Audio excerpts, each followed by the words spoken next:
Welcome to the next chapter of As the Story Grows. I'm Brian Patton. Today we welcome Victor Love, aka Master Boot Record, to the podcast.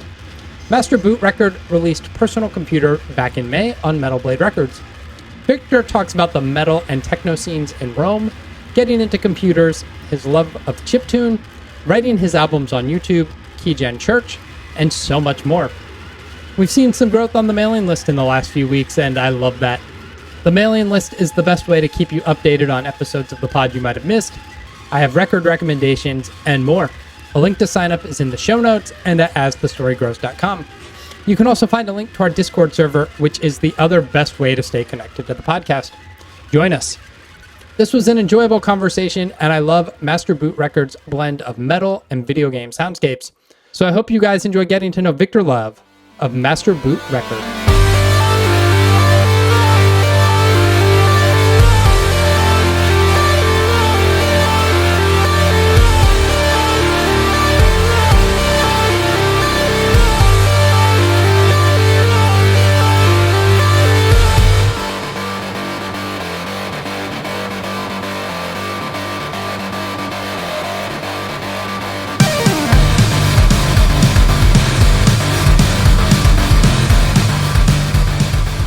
Important part. Okay.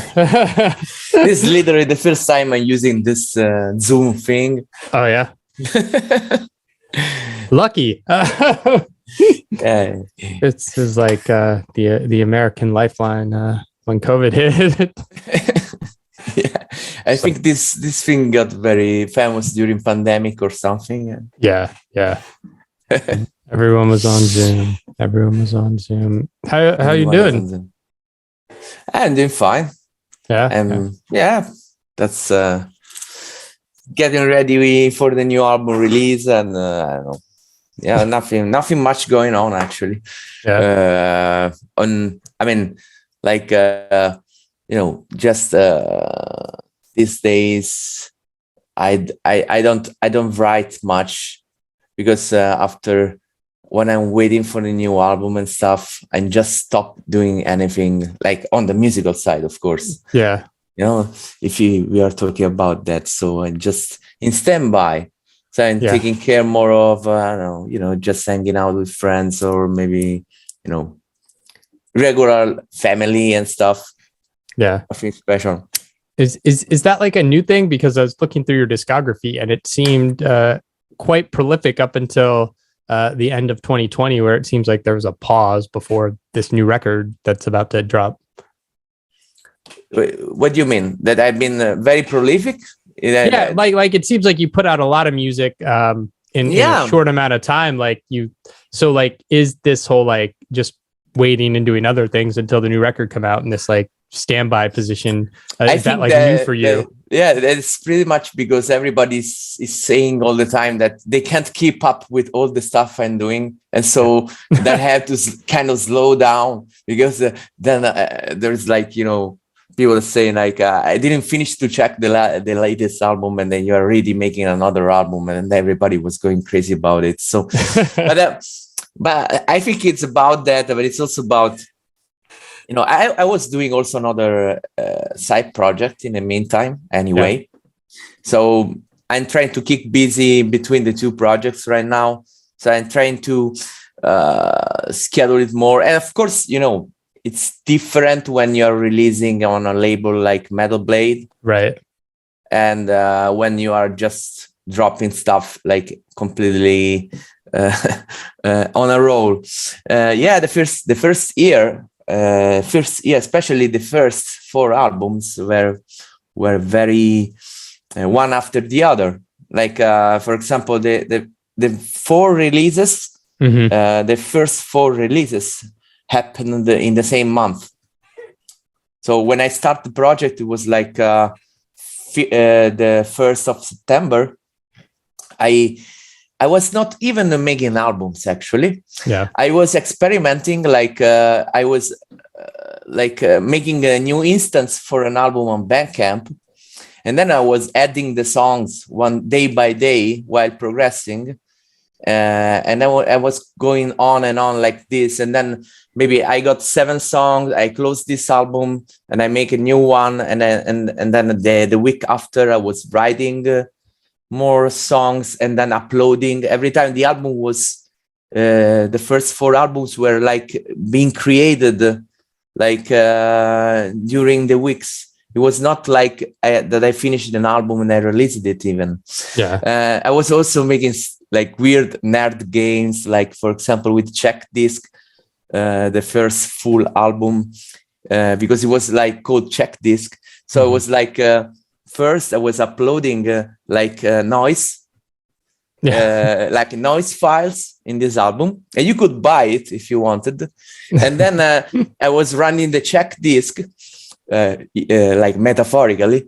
Yeah. And then the Check Disc was fixing orphan files, and then the real songs were appearing one by one, day by day, while I was writing them.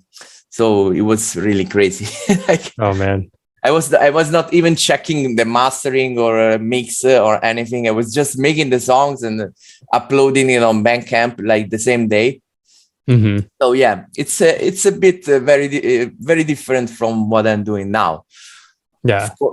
Of course, this album took a long time, much more time than the others, also for several reasons, like complexity, more time spent on mixing and mastering and everything. So yeah, it's a more complete album anyway. Every time I'm trying to improve on this side. Yeah. Well, let's go back a little bit. You're from Rome. Is that where you grew up? Yeah. That's awesome. What was growing up like for you? It's been growing up in the 90s. It's been very cool, actually. Yeah. Yeah, I mean, in the late 80s and in the early 90s, I was a teenager. So growing up in that time, both from the musical side and from the technological side of things, it was very exciting because on the music part, there was, all the thrash metal, death metal, and all that stuff that was coming out. And then in the 90s, it started to become more electronic, industrial, but also, techno music and all this stuff. So I was growing up actually in different scenes, because I was both a metalhead, but then when my friends were not looking at, I was also some kind of techno raver, but I could not confess that to my friends, because otherwise I would be like an heretic or stuff.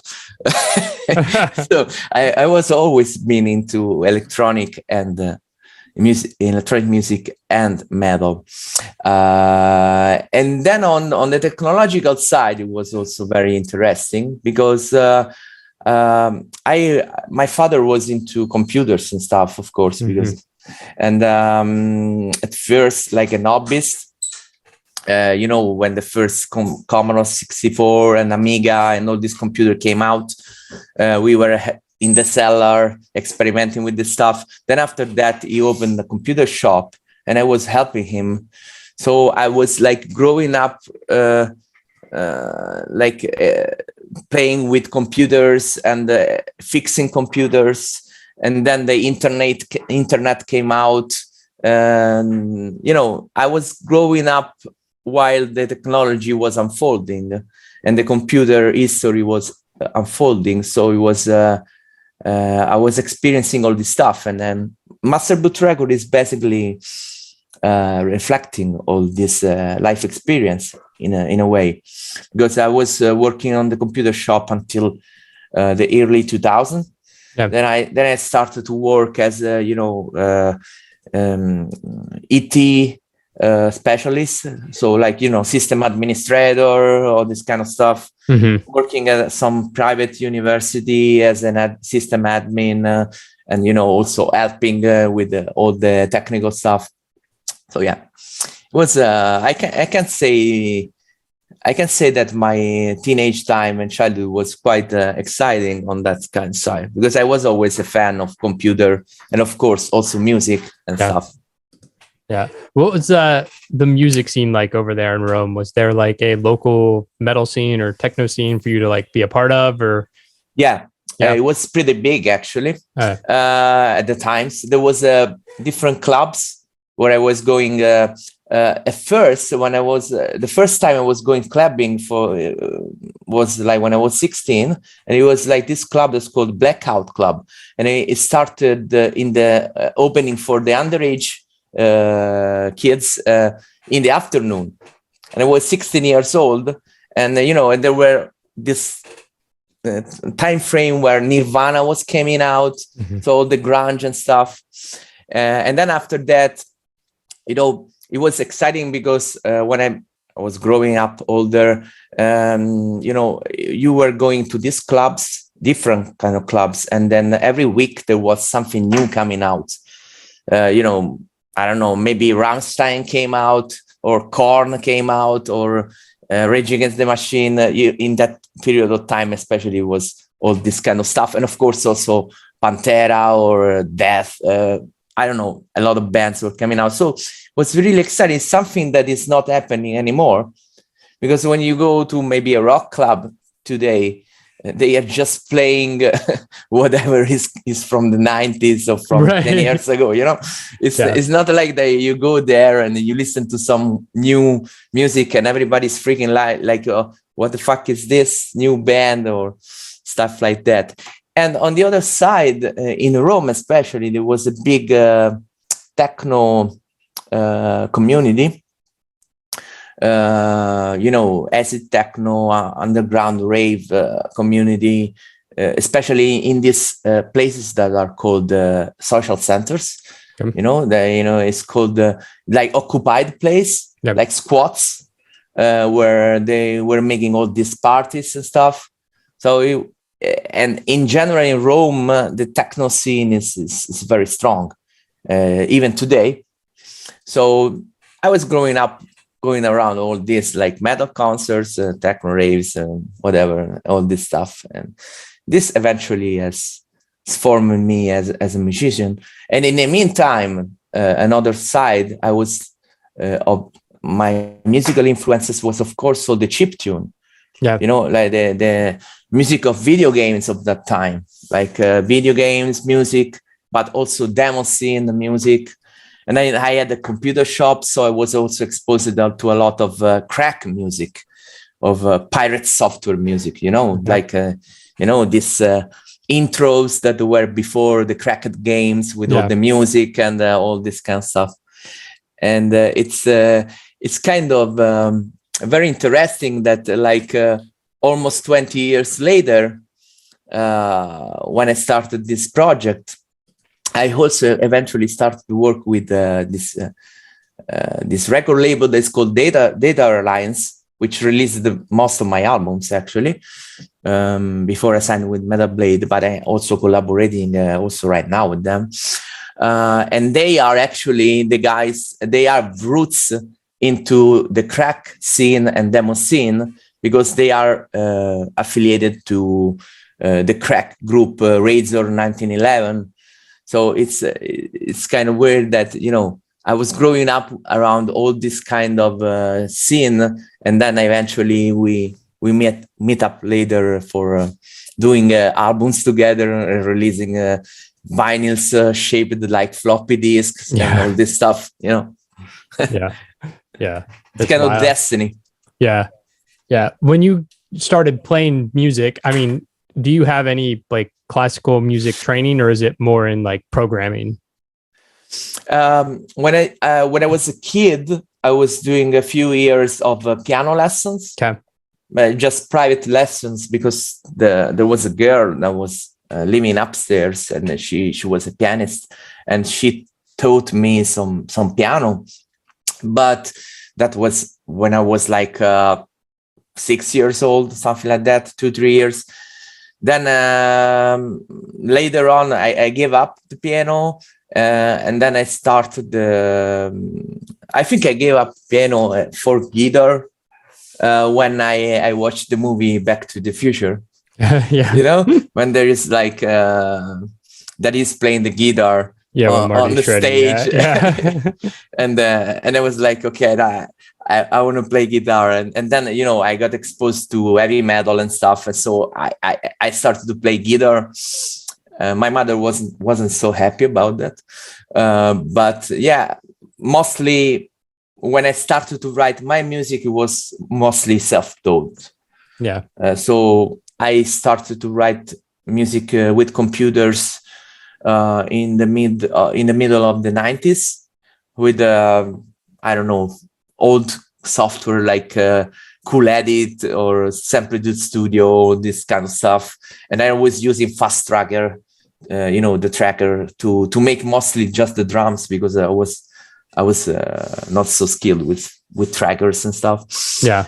So, and then I started to use Cubase, and it's been almost 20 years I'm using Cubase now. I just had different bands, garage bands. I started producing my own stuff for my bands at first. I have different bands like industrial, or also like new metal or metal bands, and also bands where I'm making cover songs of Metallica or Megadeth and all that kind of stuff, death metal stuff. So I started producing my stuff. Then I had one project that was bigger. It's called Dope Stars Incorporated, which is like industrial rock and roll metal. And that was the first band that I got signed with a record label and stuff. And that lasted until 2015 or something. And then I started to change and look at other kind of music.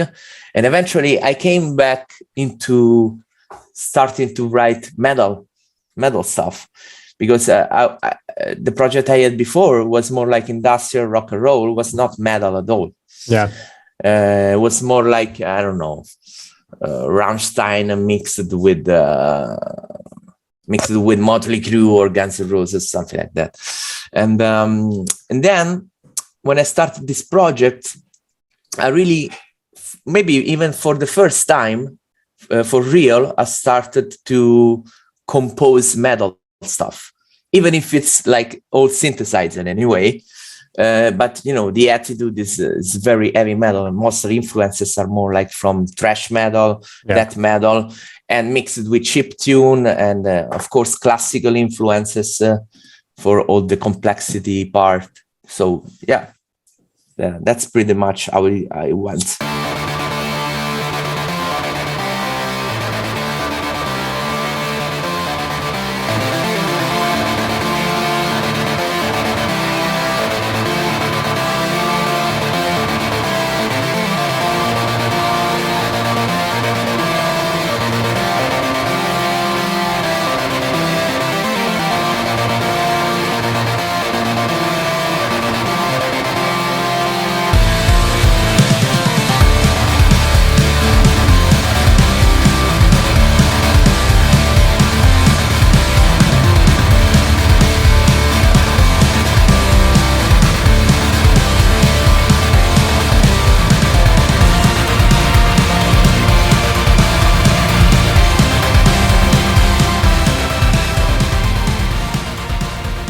Why the name Master Boot Record?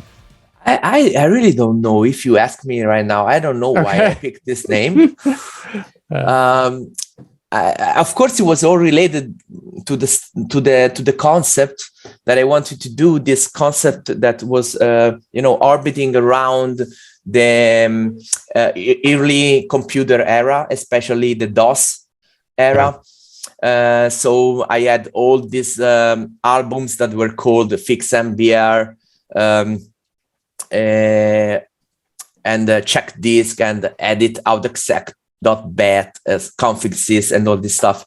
I think that's because I don't know, I was probably looking around for the artwork and stuff, and then there was this this thing that is also on the cover of the first album, where it says it's the album Fix MBR, and on this there is this text where there's written like this computer appears to have a non-standard or invalid master boot record. You are not having and they say, are you sure you want to write a new MBR? It says, right? Yeah. That is also on the cover of the album. So I think that was the moment where I say, okay, I want to use this as a name.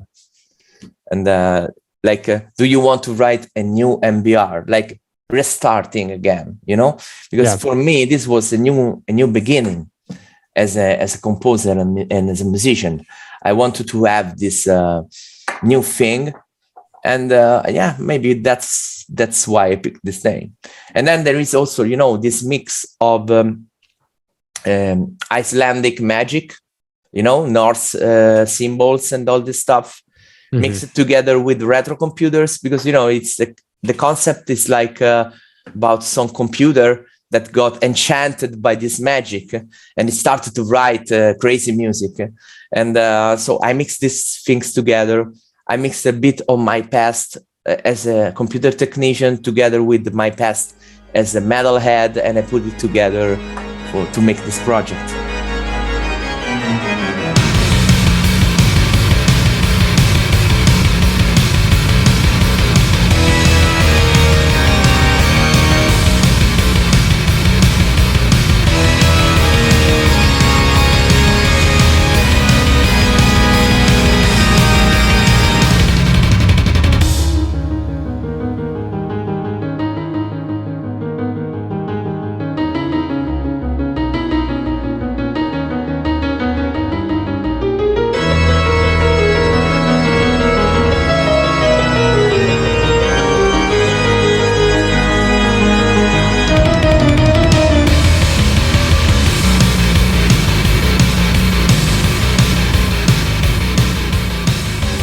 You also have this project, Keygen Church. What is the differential between the two projects?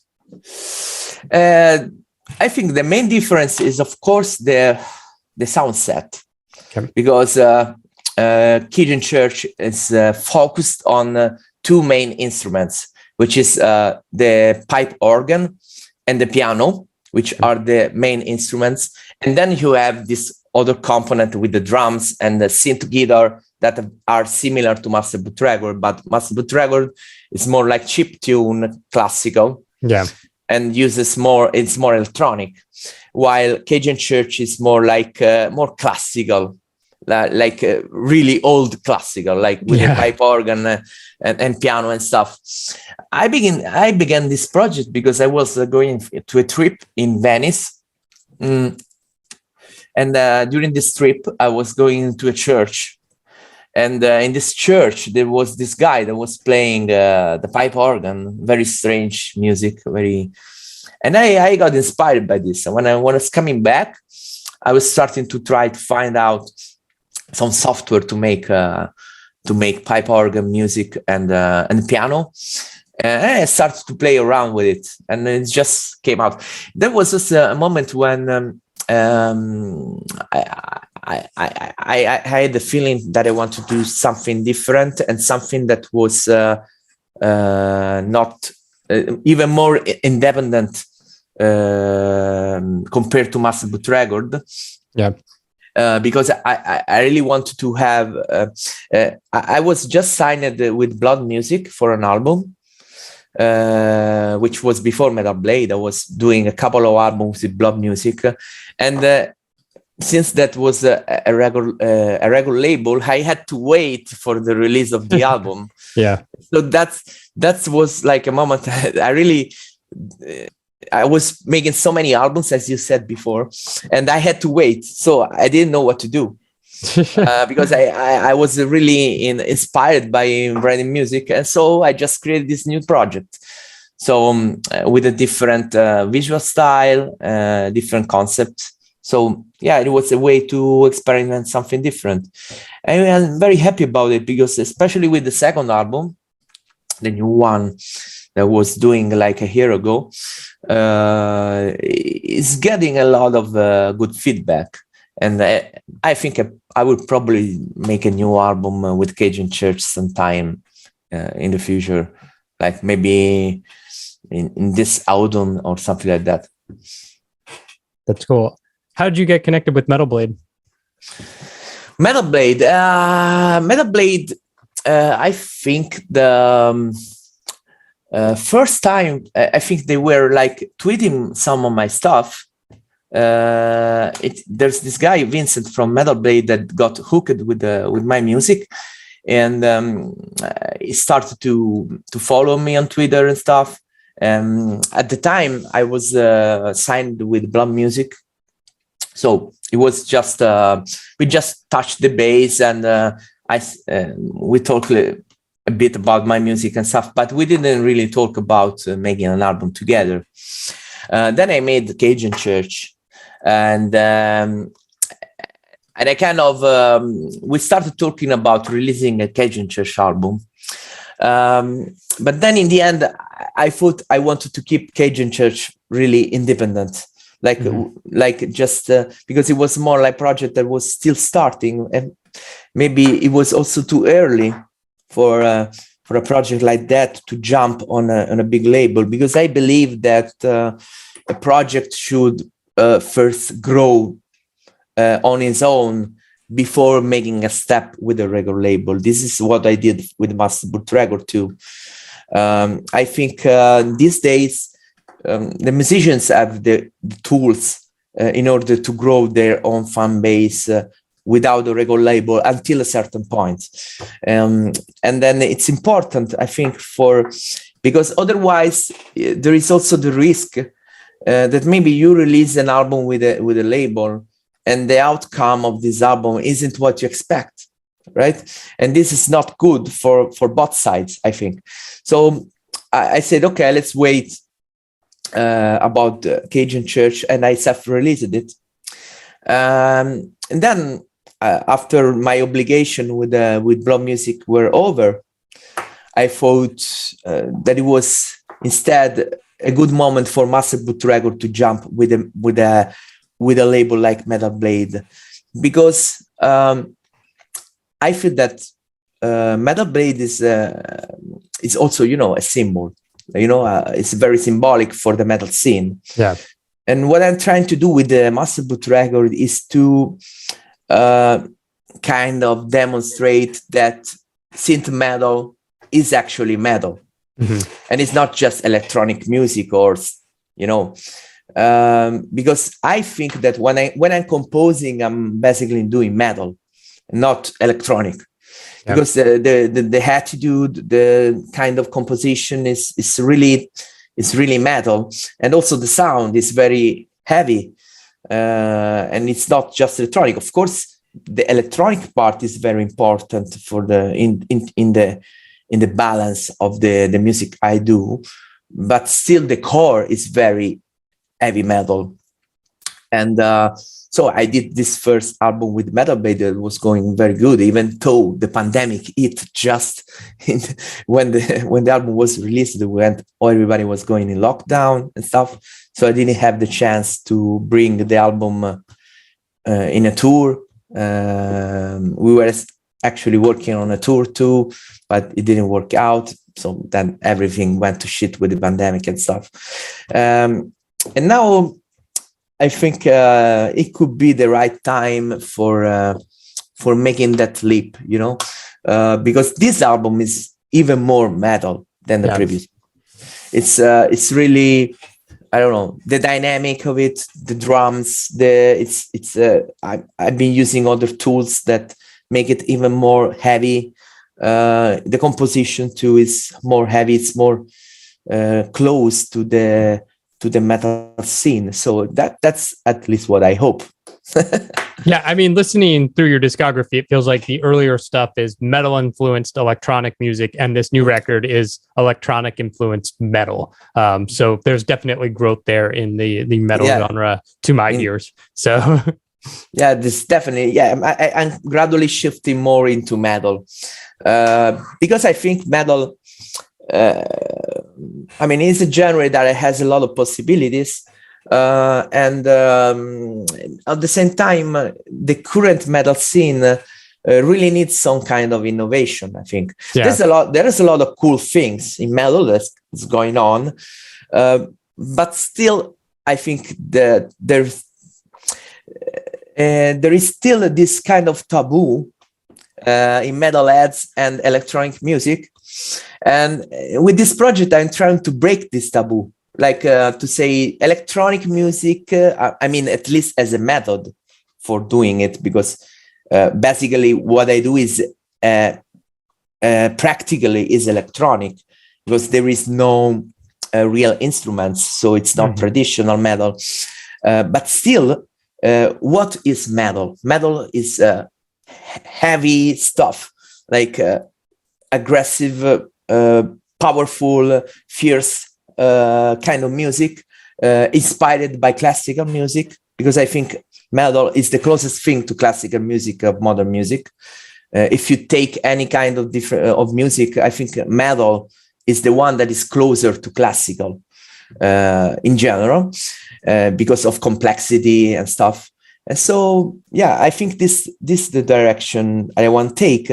And also in connection with chiptune music, I think that chiptune has a metal soul. If you listen to a lot of chiptune or video game music of the 80s and the 90s, there's a lot of stuff that really sound metal.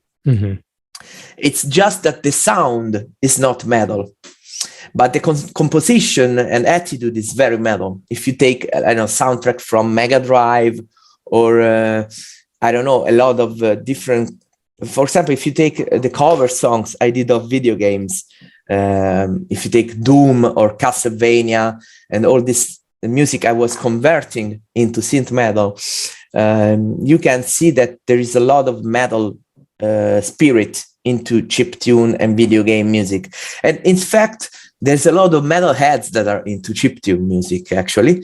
If you look at all these nerds that are listening to chiptune, most of them, they are all metalheads, a lot of them. Of course, some are also coming from ADM and all this stuff, but mostly they are metalheads anyway. And also people from demo scene and crack scene.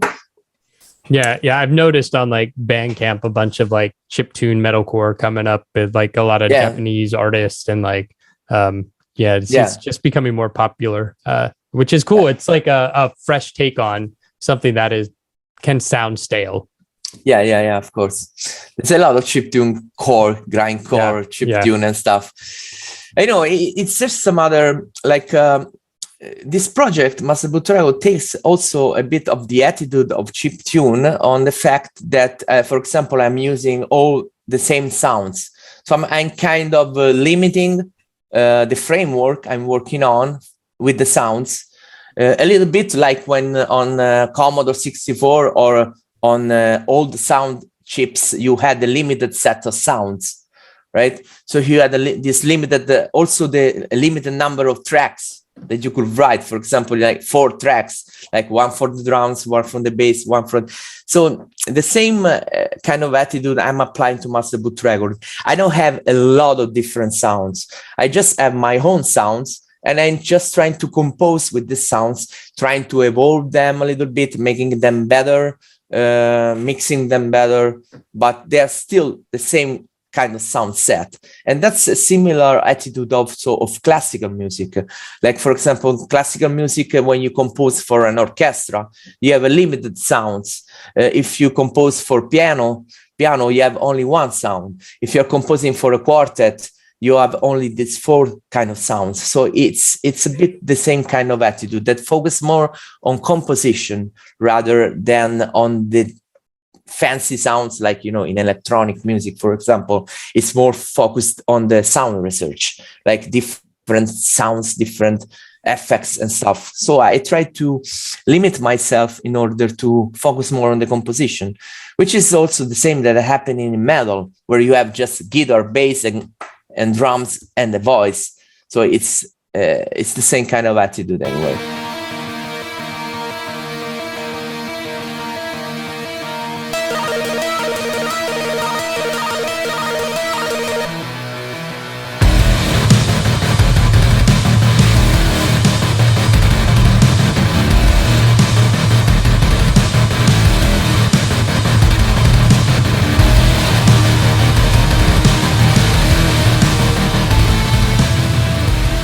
mentioned the pandemic. How did the pandemic shift and change this record? I mean, you put out the 2 records in 2020 and then took all 21 off. Was that just writing and recording this, or was this record done and it was just waiting for the right time to release it?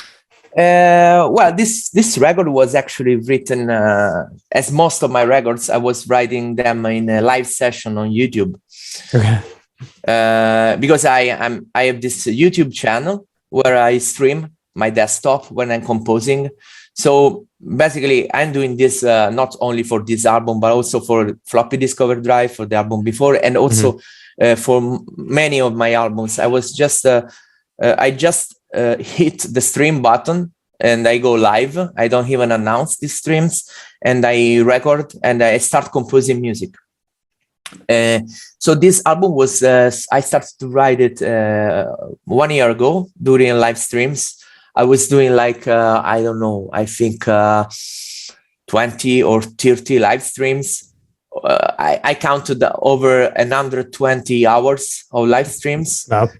And and then I was composing most of it there. I mean, the big part of the material.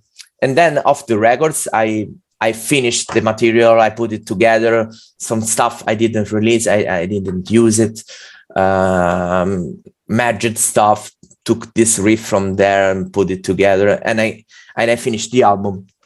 This is something.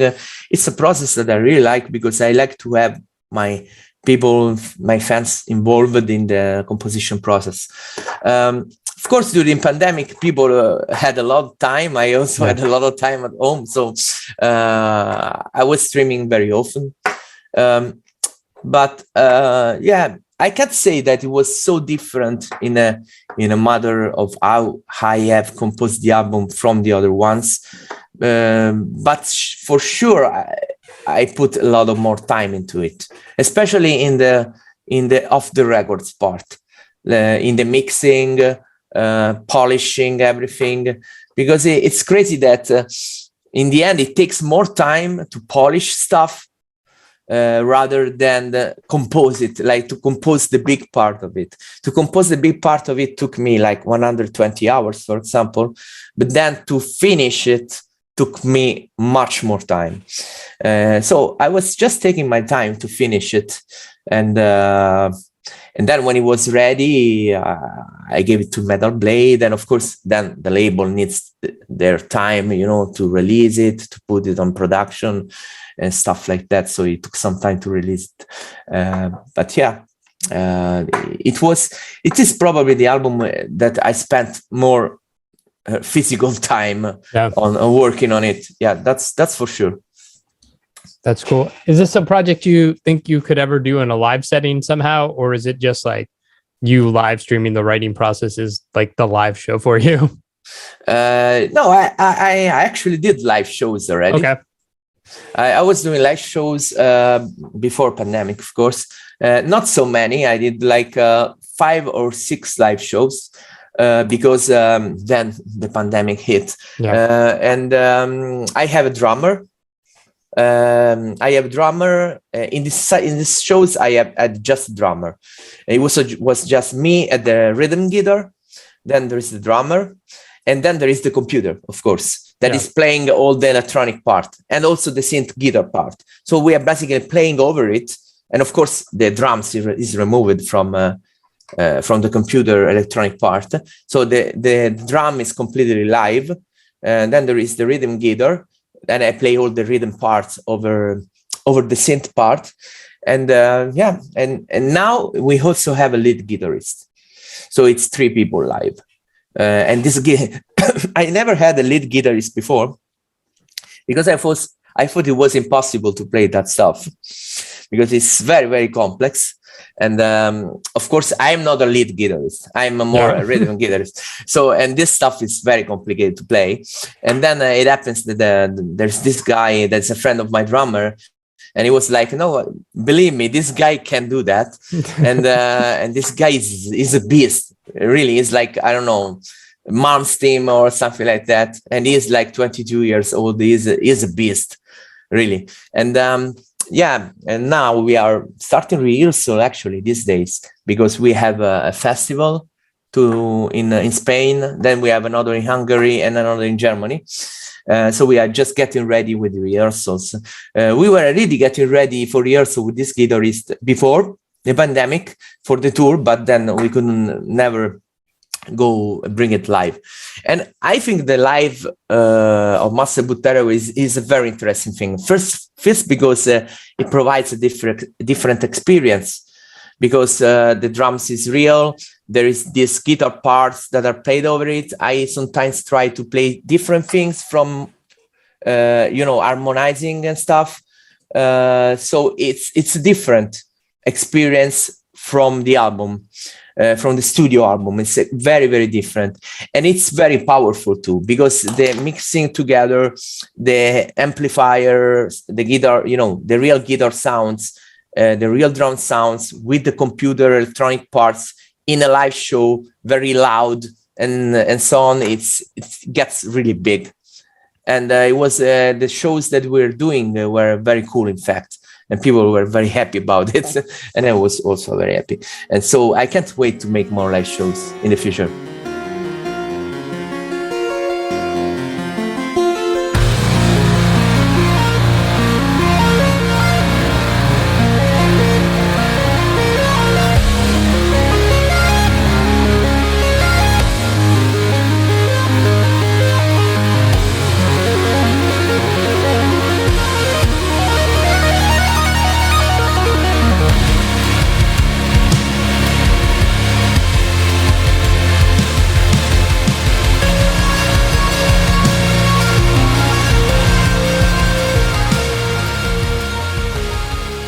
Personal Computer comes out May 13th. You mentioned you got a few festivals. What's next for this project for you for the rest of 2022? Are you going to work on new Keygen music, another Master Boot record? Is there a tour eventually down the road, or just the festivals right now? Well, right now it's very difficult to arrange tours because everything is overbooked. Yeah, a lot of stuff is being delayed, so we will have to wait a little bit. In Europe, maybe we are really trying. I have an agent in Europe and an agent in the USA that are working on it. In Europe, there is more chance to make more festival, but even maybe more club shows and stuff, probably in the fall. For USA, North America is a bit more difficult, because there is also the visa process and all this stuff, and but maybe in the next year it should be possible. It should be possible to do this tour that we were already arranging before. And of course, I will also probably make a new album as Keygen Church, and I don't know, maybe I will also do another album with Master Boot Record. I don't know. At the moment, I'm trying to stay like in standby, because when I start, then it's like a train wreck. Like I just go ahead and I write another album, and then I will have the feeling that I want to release it in a way, and then I will start to bug Metal Blade about it. Like, let's make another album. I don't know. And then I also the projects like for Master Boot Record. I'm working with Data Lines, the label. I'm still working on with that releases all my previous albums. We're doing some songs together with Dub Mood for some cracks of Razor in 1911. We already released one. It was in a crack throw. No, it was actually a crack intro that was released on Poet some time ago. And then we did another song together that will be in another crack that is in an upcoming one. And I don't know, maybe I have this dream to make a demo together with them one day. Maybe they will allow it or collaborate about this. Would be a great thing. Maybe one day it will happen to make a demo to present maybe to Revision or something like that. These things are more stuff that we do for the glory, because demo scene is more an underground scene that is not a commercial thing. It's more for the challenge, for the scene, for the underground, and so I'm also keeping to do these things with my mates in the underground, and at the same time that I'm doing commercial releases, whatever. And so yeah, I hope that a lot of things are coming out.